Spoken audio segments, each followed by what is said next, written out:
অনেক সময় বাচ্চারা কিন্তু খেলনা ঘোড়া বা দোলনার কিন্তু আবদার করে বসে। কাঠের এই টুকরোগুলো দিয়ে কত সহজভাবে একটি ঘোড়া বানিয়ে ফেলা যায় একবার দেখুন। বাচ্চাদের কাছে যদি এই খেলনাগুলো দেওয়া হয় তারা কিন্তু অনেক বেশি খুশি হয়ে যায়। এই লোকটি দেখুন কত সহজভাবে এই কাজটি করছে এবং কতটা দক্ষতার পরিচয় দিচ্ছে একবার দেখুন। এই কাঠের টুকরোগুলো সাধারণত আমরা খড়ি হিসাবে বা জ্বালানি হিসাবে ব্যবহার করে থাকি সব থেকে বেশি।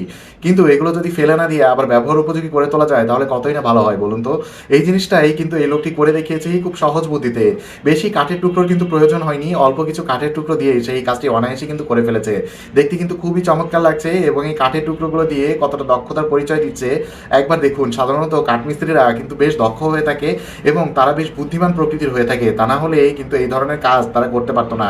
তারা কিন্তু বড় বড় যেসব আর্কিটেক্টার লোকজন রয়েছেন বা ইঞ্জিনিয়ার রয়েছেন তাদের মতোই কিন্তু অনেকটা বুদ্ধিসম্পন্ন হয়ে থাকে। আমি কিন্তু এখানে কাউকে ছোট করার জন্য কোনো কথা বলছি না। অনেকে এসে এখানে অনেক রকম কথা বলতে পারে, কিন্তু তাদের এই আর্ট এবং তাদের এই হাতের দক্ষতা এগুলো দেখে আসলে কোনো মানুষই বলতে পারবে না যে তারা আসলে কোথাও থেকে পড়াশোনা করেছে বা কোথা থেকে এগুলো তার দক্ষতা অর্জন করেছে।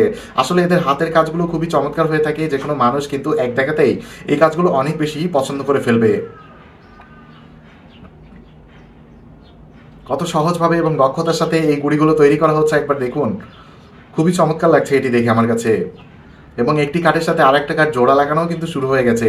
ঘোড়ার মাথাটা তৈরি হয়ে গেলে পরিপূর্ণ ঘোড়া কিন্তু হয়ে যাবে এবং এই ঘোড়াটি কিন্তু দোলতেও সক্ষম, যার ফলে এর পায়াগুলো এমনভাবে তৈরি করা হয়েছে যে অনায়াসে চাইলে আপনি এর পায়াগুলো ব্যবহার করে খুব সহজেই কিন্তু এই ঘোড়াগুলোকে দোলানো সম্ভব। বাচ্চারা এই জিনিসটি পেলে খেলতে কিন্তু অনেক বেশি পছন্দ করে এবং দেখতেও চমৎকার লাগে।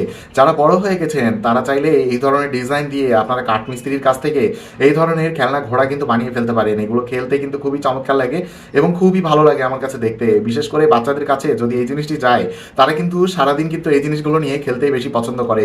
এবং আপনারা হয়তো সবাই জানেন যে যাদের বাসায় ছোট বাচ্চা রয়েছে তারা সবসময় কিন্তু নিত্য নতুন খেলনার আবদার করে বসে এবং আপনারা হয়তো নাটক সিনেমায় অনেকেই এই ধরনের খেলনা ঘোড়া কিন্তু দেখেছেন, কিন্তু এর বানানোর প্রক্রিয়াটা অনেকেই হয়তো পরিপূর্ণ দেখেননি এবং অনেকের ইচ্ছাও হয় যে এই ধরনের খেলনা ঘোড়া বাচ্চাদেরকে উপহার দিতে। অনেকের অর্থ সংকটের কারণে হয়তো এটা করে উঠতে পারেন না। তো এই জিনিসটা একবার দেখে রাখুন এবং আপনার বাসায় যদি ফেলে দেওয়া কাঠের টুকরো থাকে সেই জিনিসগুলো দিয়ে চাইলে কিন্তু আপনি এগুলোকে বানিয়ে দিতে পারেন। এবং এই ঘোড়াগুলো বেশ দীর্ঘস্থায়ী হয় এবং বাচ্চাদের যেহেতু খেলনা হিসেবে ব্যবহৃত হয় এগুলো কিন্তু বেশ চমৎকার হয় এবং যে কোনো বাচ্চা এক দেখাতে এটি পছন্দ করবে এবং সারাদিন এগুলো নিয়েই কিন্তু খেলাধুলা করতে পছন্দ করবে।